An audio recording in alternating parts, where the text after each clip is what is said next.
जय श्री कृष्णा। देवी देवताओं को भोग लगाते समय इन नियमों का रखें ध्यान। इस मंत्र से होगा लाभ। लोग अपनी अपनी आस्था के आधार पर अलग अलग तरीकों से भगवान की पूजा अर्चना करते हैं।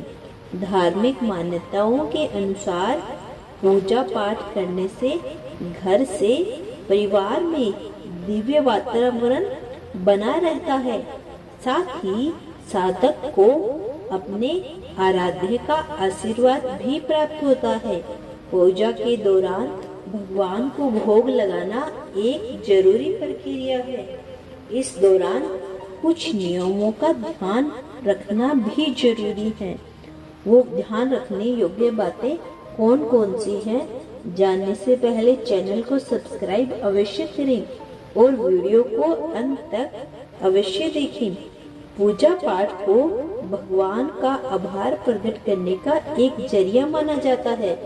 इस दौरान दीप जलाना, आरती करना और भोग लगाना भी जरूरी माना जाता है। इन सभी कार्यों बिना कोई भी पूजा अधूरी समझी जाती है। देवी देवताओं को भोग अर्पित करने के बाद उसी भोग को प्रसाद के रूप में ग्रहण किया जाता है। ऐसे में आइए जानते हैं कि भोग लगाते समय कौन सा मंत्र बोलना लाभकारी होता है। शास्त्रों में पूजा अर्चना से संबंधित कई नियम मिलते हैं। वहीं भोग के बिना कोई भी पूजा अधूरी मानी जाती है।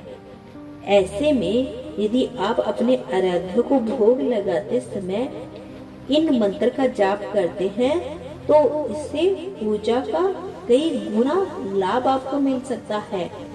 मंत्र त्रवंदीय वस्तु गोविंद तुभ्य मेव समर्पे ग्रहण सम्मुखो भूत्वा पश्येत् रमेश्वरम।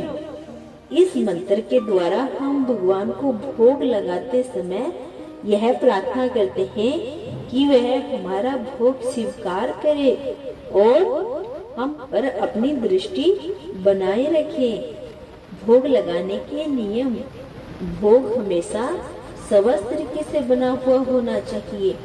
वहीं अगर आप देवी देवताओं को उनका प्रिय भोग अर्पित करते हैं तो उसे अधिक लाभ मिलता है। लगाते समय पात्र का ध्यान रखना भी जरूरी है। भोग लगाने के लिए हमेशा सोना, चांदी या तांबे या पीतल के बर्तन का पात्र का चयन करें। इसके अलावा मिट्टी या फिर लकड़ी के पात्र का भोग नहीं लगाना चाहिए।